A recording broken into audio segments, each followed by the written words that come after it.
안녕하세요. 대기업에서 항공산업을 담당하고 있는 담당 멘토 김기동입니다. 자, 오늘은 아시아나 화물 인수로 외형 확장을 극대화할 수 있을지 시장의 관심도가 집중이 되고 있는 제주항공에 대해 살펴보도록 할 텐데요. 구체적으로 현재 아시아나 화물 인수 현황이 어떤지, 그리고 저희가 앞으로 기대해 볼 수 있는 모멘텀들이 어떤 부분들이 있는지를 제가 영상 속에서 자세하게 풀어보도록 할 테니까요. 딱 5분만 집중한다고 생각하시고 지켜봐 주시면 정말 감사하겠습니다. 이번 시간에 일단 제주항공 같은 경우에 1년 새 인건비가 2배 가까이 상승을 했다고 하는데, 여기에 대한 내용, 그리고 여기에 대해서 어떠한 대응 전략을 짜는 게 좋을지 이런 부분들 함께 알아보도록 하고요. 그 이후에 현재 제주항공 같은 경우에는 아시아나 화물 인수에 대해서 실사를 진행 중이라고 합니다. 따라서 여기에 대한 내용도 함께 살펴보도록 하겠습니다.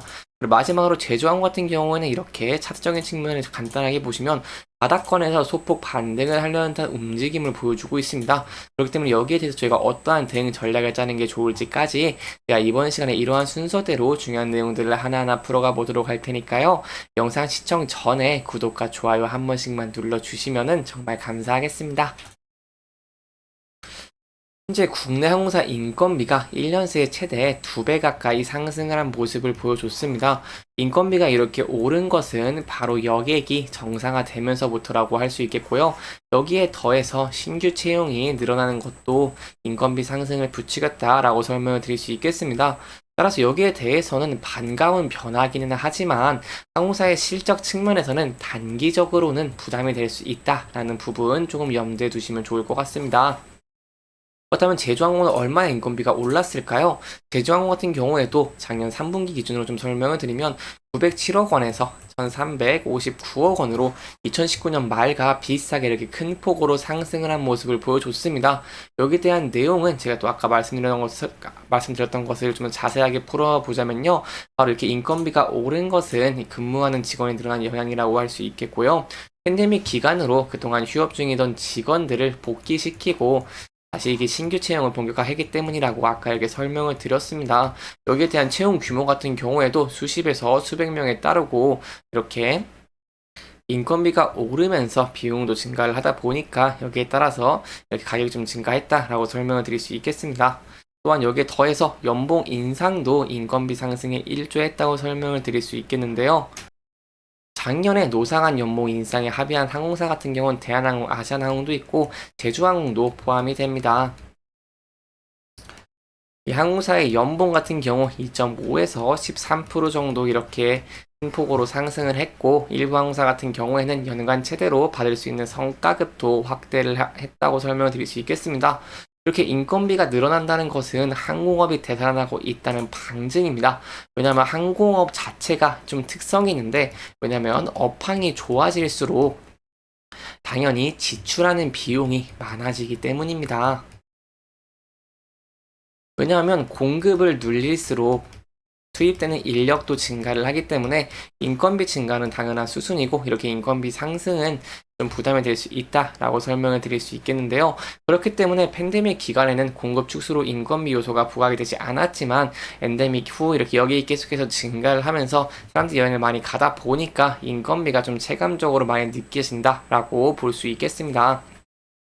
하지만 여기에 대한 우려적인 부분이 있습니다. 바로 항공업 실적이 팬데믹 이전 수준을 뛰어넘은 것이 아니기 때문에 인건비가 발목을 잡는 것처럼 보일 수도 있다는 관측이 나오는 것인데요. 그렇기 때문에 여기에 대해서 대응 전략을 짜야 됩니다. 어떤 거냐면 바로 매출부터 끌어올려야 되는 것입니다. 그래야지 인건비에 대한 비용 부담이 매우 줄어들 것이기 때문입니다. 또한 이러기 위해서는 사업 다각화가 필요하겠죠. 사업 다각화의 필요성이 계속 대두되고 있는데, 여기에 대해서 지금 제주항공이 좋은 모습을 보여주고 있습니다. 여객에서는 신효선 발굴, 그리고 화물이나 정비 등의 비중을 키우는 방법이 거론되는데, 제주항공 같은 경우에는 제가 아까도 앞서서 말씀드린 이렇게 아시아나 화물 인수 실사를 진행 중이라는 것이겠죠. 이렇게 새로운 사업을 이렇게 인수를 하면서 매출이 커지고 파이가 커진다는 것은 인건비 상승의 부담을 좀 덜 수 있고, 그리고 향후에도 외형 성장으로 인해서 주가가 큰 폭으로 상승할 가능성도 있다라고 설명을 드릴 수 있겠습니다. 여기에 대한 세부적인 내용 지금부터 제가 함께 자세하게 설명해 드리도록 할 테니까요. 영상 시청해 주시면서 구독과 좋아요 한 번씩만 눌러주시면 정말 감사하겠습니다. 25일 바로 어제입니다. 투자은행업계에 따르면요, 제주항공 같은 경우는 인수 주관사로 이 베인앤컴퍼니를 선정을 하고 아시아나항공 사업부 실사를 현재 진행 중이라고 합니다. 저희가 좀 눈여겨볼 부분은 바로 이 베인앤컴퍼니라고 할 수 있겠는데요. 왜냐면 제주항공과 계약을 맺은 이런 베인앤컴퍼니 같은 경우에는요, 항공산업에 대해서 이해도가 굉장히 높다고 평가받는 산업재 그리고 서비스 부분이기 때문입니다. 또한 다른 인수 후보인 저비용 항공사와 좀 차이점이 있습니다. 어떤 차이점이냐면 바로 주관사로 이 국내 4대 회계 법인을 쓴 것과 달리 제주항공 같은 경우에는 비용이 더 들어가는 이러한 글로벌 컨설팅사인 베인앤컴퍼니를 선정을 했기 때문에 이렇게 아시아나 화물 인수에 대해서 강력한 의지를 보여주고 있다라고 설명을 드릴 수 있겠습니다. 이렇게 제주항공 같은 경우에는 베인앤컴퍼니를 선정을 했고, 그리고 이제 인수를 위한 금액들도 조금 충당을 하기 위해 노력을 하고 있는 모습을 보여주고 있다라고 설명을 드릴 수 있겠는데요. 바로 제주항공은 복수의 PE와 그리고 재무적 투자자로 구성된 컨소시엄 제안도 적극 검토 중이기 때문입니다. 이 PE에 대해서 혹시 모르시는 분들이 계실까봐 간단하게만 설명을 드리면요, 투자 전문 운용사가 소수의 고액 투자자로부터 자금을 조달하는 이런 금융기관이라고 설명을 할 수 있겠습니다. 따라서 저희가 지켜볼 부분은 지난주 초까지만 해도 제주항공이 인수금융서 제안을 냈지만 검토조차 하지 않는다는 말이 나왔습니다. 하지만 이렇게 이번부터 이렇게 분위기가 좀 급변을 하는 모습을 보여주고 있다라고 설명을 드릴 수 있겠습니다. 그래서 저희가 앞으로 지켜봐야 되는 부분은 뭐냐면요, 바로 이렇게 제주항공이 아시아나 화물 인수를 진행을 하면서 인수를 성공할 수 있을지, 그리고 이렇게 인수를 성공함에 따라서 외형이 확장이 되고 매출이 성장을 하면서 이렇게 실적적인 측면에서 좋은 모습을 보여주고 인건비적인 측면에서도 부담을 덜 수 있을지, 이러한 부분들을 저와 함께 지켜보시는 게 좋을 것 같고요. 여기에 대한 내용들, 또 추가적인 내용이 나온다거나 한다면 제가 또 여러분들에게 자세하게 설명해 드리도록 할 테니까요, 영상 시청해 주시면서 구독과 좋아요 한 번씩만 눌러주시면 정말 감사하겠습니다. 이렇게 제주항공의 아시아나 화물 인수실사 진행 중 이런 사항들을 좀 함께 알아봤으니 마지막으로 차트적인 부분 함께 살펴보고 넘어가도록 하겠습니다.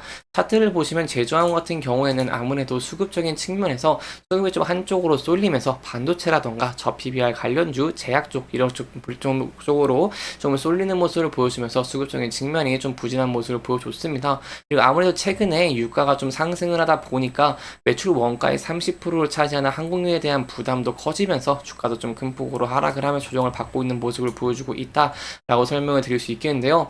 그럼에도 불구하고 저희가 앞으로 기대해 볼 수 있는 여객에 대한 수요라던가 여행에 대한 심리가 더 좋아지는 것들을 기대해 볼 수 있기 때문에 향후 주가가 상승을 할 가능성이 있습니다. 따라서 주가가 상승하는 모습을 보여주게 된다면 어떠한 대응 전략을 짜는 게 좋을지 지금부터 설명해 드리도록 하겠습니다. 현재에는 주가가 21선 위를 돌파하려는 듯한 모습을 보여줬지만 다시 이렇게 저항을 받은 모습을 보여줬습니다. 그래서 단기적으로 21선을 돌파할 수 있을지 그 여부를 함께 지켜보시는 게 중요할 것 같고요. 아까도 말씀드린 것처럼 여기에 대한 수요 증가, 그리고 아시아나 화물사업 인수, 여기에 대한 기대감 증가로 인해서 주가가 큰 폭으로 상승을 하는 모습을 보여주게 된다고 한다면 저희가 전에 저항을 받았던 구간대인 12,150원대를 돌파할 수 있을지, 그리고 돌파를 하면서 이렇게 241선이 좀 내려오고 있는 모습을 보여주고 있는데 장기 이평선까지 돌파를 하면서 안착을 해줄 수 있을지 여부가 굉장히 중요할 것 같고요. 이렇게 안착을 해주는 모습을 보여주게 된다고 한다면 저희가 다시 한번 상승을 하는 것도 기대를 한번 해볼 수 있겠습니다. 하지만 리스크적인 측면도 좀 설명을 드려야 되기 때문에 만약에 제주항공 같은 경우에 주가가 이렇게 하락을 하는 모습을 보여주면서 12이평선을 이탈하는 모습을 보여주게 된다고 한다면 저희가 전에 지지를 받았던 9,600원대에서 지지를 받을 수 있을지 여부를 함께 지켜보시고 이 부분대도 이탈하게 된다고 한다면 여기에 대해서는 리스크적인 관리를 하시는 게 안전한 투자의 방법 중에 하나가 되지 않겠나라고 설명을 들어볼 수 있겠습니다. 이렇게 이번 영상은 제주항공의 인건비적인 측면 그리고 아시아나 화물사업 인수 현황에 대해서 짚어보면서 진행을 했고요. 해당 영상은 개인적인 의견이 많이 들어갔기 때문에 투자자분들의 주관적인 생각과 해당 내용을 토대로 현명한 선택을 하시면 좋을 것 같습니다. 영상 잘 보셨다면 좋아요와 구독 부탁드리면서 오늘 영상 마무리하도록 하겠습니다. 끝까지 시청해주셔서 감사합니다.